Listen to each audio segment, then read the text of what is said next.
السلام علیکم ورحمۃ اللہ وبرکاتہ۔ سامعین، آج الحمدللہ صورت سجدہ کی آیت نمبر 17 سے ہم اپنے درس قرآن کا آغاز کرتے ہیں، اس دعا کے ساتھ کہ اللہ رب العزت اس کو صحیح ہمیں سمجھنے اور سمجھانے کی توفیق دے، پھر ہمارے عمل کا حصہ بن جائے، آمین۔ نحمدہ و نصلی علی رسولہ الکریم، اما بعد، فاعوذ باللہ من الشیطان الرجیم، بسم اللہ الرحمن الرحیم۔ رب اشرح لی صدری ویسر لی امری واحلل عقدۃ من لسانی یفقہوا قولی، ربی زدنی علما، ربی یسر ولا تعسر وتمم بالخیر وبک نستعین، آمین اللہم آمین۔ ہم نے اس سے پہلے جانا کہ جو اہل ایمان ہوتے ہیں وہ اللہ سے امید بھی رکھتے ہیں اور ان کے دل میں اللہ کا خوف بھی ہوتا ہے۔ جب ان کو اللہ کی آیاتیں سنائی جاتی ہیں، ان کو نصیحت کی جاتی ہے، تو وہ اللہ کے خوف سے اور اللہ کی رضامندی حاصل کرنے کے لیے سجدوں میں گر جاتے ہیں، اپنی غلطیوں پر استغفار کرتے ہیں، اللہ کی پاکی بیان کرتے ہیں، اس کی تعریف کرتے ہیں، تکبر نہیں کرتے۔ پھر اہل ایمان کی ایک صفت بتائی گئی کہ راتوں کو وہ اٹھ اٹھ کر اللہ کی عبادت کرتے ہیں۔ تتجافیٰ جنوبہم عن المضاجع، کہ ان کے پہلو بستروں سے الگ رہتے ہیں، یعنی وہ اپنی نیندوں کو بھی اللہ کے آرام کے لیے قربان کر دیتے ہیں۔ اور اللہ نے ان کو جو بھی رزق دیا ہے، زندگی دی، صحت دی، جو بھی ان کے پاس ہے، وہ اللہ کی رضا حاصل کرنے کے لیے اس کو خوشی خوشی خرچ کر دیتے ہیں، اور خرچ کرنے کے بعد وہ اس کو یاد بھی نہیں کرتے کہ اللہ نے دیا، اللہ کے راستے پہ لگا دیا۔ تو ایسے لوگوں کو اللہ کی رضامندی حاصل ہوتی ہے، اور ایسے لوگوں کے لیے اللہ رب العزت نے فرمایا ہے فَلَا تَعْلَمُ نَفْسٌ مَّا أُخْفِيَ لَهُم مِّن قُرَّةِ أَعْيُنٍ، کوئی نفس، کوئی جان یہ جان ہی نہیں سکتا کہ اس کے لیے کیسی آنکھوں کی ٹھنڈک چھپا کر رکھی گئی ہے۔ اخفیہ لہم، چھپائی گئی واسطے ان کے لیے، من قرۃ اعین، آنکھوں کی ٹھنڈک، کہ دنیا میں جو انہوں نے نیک اعمال کیے تو اللہ نے ان کا اجر بھی چھپا کے رکھ دیا ہے، اور وہ اجر ہے کہ جس کو نہ تو انسانی آنکھ دیکھ سکتی ہے دنیا میں، نہ انسان کی عقل اس کو سوچ سکتی ہے، یعنی انسان خوابوں اور خیالوں میں بھی وہاں تک نہیں جا سکتا کہ وہ نعمتیں جو اللہ نے چھپا کے رکھی ہیں وہ انسانی عقل و خیال سے ماوراء ہیں، یعنی انسان کے تصور اور سوچ اور اس کے ادراک سے بہت بلند ہیں۔ تو اللہ تعالیٰ نے اہل ایمان کے لیے جنت کی ایسی نعمتیں تیار کر کے رکھی ہیں جن کی حقیقت کو دنیا میں رہتے ہوئے کوئی انسان نہیں سمجھ سکتا، اور یہ ایسے نہیں دی اللہ نے، جزاء بما کانوا یعملون، یہ ان کے اعمال کا صلہ ہے جو وہ کرتے تھے، یعنی دنیا میں جب ان کو اللہ کی آیتیں سنائی جاتی تھی تو وہ ان پر عمل کرتے تھے، وہ اس پہ کیوں اور کیسے کے سوال نہیں اٹھاتے تھے، بلکہ وہ اللہ کی رضامندی حاصل کرنے کے لیے وہ اللہ کی کبریائی اور تعریف بیان کرتے تھے، اور اپنی نیندیں اور اپنا مال سب کچھ قربان کرتے تھے۔ تو آخرت میں اللہ رب العزت نے ان کے لیے اجر بھی ویسا ہی چھپا کر رکھا ہے۔ ایک حدیث کا مفہوم ہے کہ جنت میں کچھ بالا خانے ہیں جن کا اندر باہر سے اور باہر اندر سے نظر آتا ہے، اللہ نے یہ ان کے لیے تیار کیا ہے جو نرم کلام کرتے ہیں، حاجت مندوں کو کھانا کھلاتے ہیں، اور رات کو اس وقت نماز پڑھتے ہیں جب دوسرے سو رہے ہوتے ہیں۔ اہل تفسیر کہتے ہیں کہ اللہ تعالیٰ نے اپنے ایسے نیک بندوں کے لیے ایسی نعمتیں تیار کر رکھی ہیں جو دنیا کی ہر نعمت سے بڑھ کر ہیں، اور دنیا میں رہتے ہوئے کوئی انسان ان کو نہیں سمجھ سکتا۔ ان نعمتوں کی حقیقت دنیا کی چیزوں سے بالکل مختلف اور کہیں زیادہ کامل ہے۔ مثلا دنیا کا شہد کبھی خراب ہو سکتا ہے، لیکن جنت کا شہد کبھی خراب نہیں ہوگا۔ دنیا کے پھل کو ہم جتنا بھی فریز کریں تو وہ خراب ہو جاتے ہیں، نکالنے کے بعد خراب ہو جاتے ہیں۔ درخت پر جتنے بھی پھل ہیں ایک وقت آتا ہے کہ وہ پھل ختم ہو جاتے ہیں، جبکہ جنت کے پھل ہمیشہ موجود رہیں گے۔ دنیا کی خوشی عارضی ہے،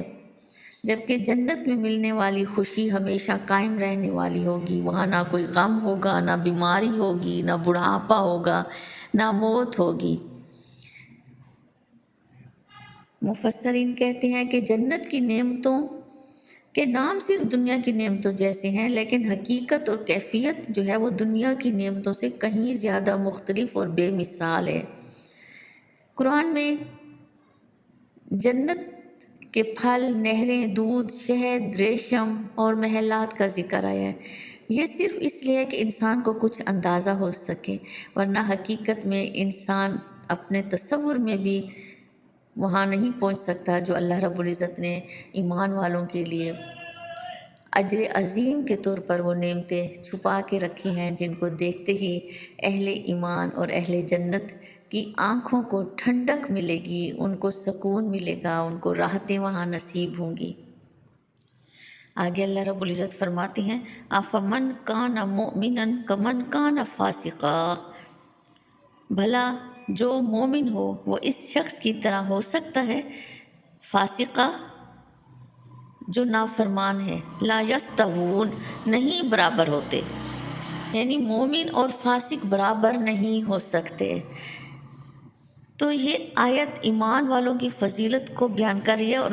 فاسقوں کی مذمت کرتی ہے۔ اب ایمان والے کون ہوتے ہیں، مومن کون ہوتے ہیں، ہم نے جانا، جو اللہ کی آیتوں کو سن کر سجدے میں اپنے سر جھکا لیتے ہیں۔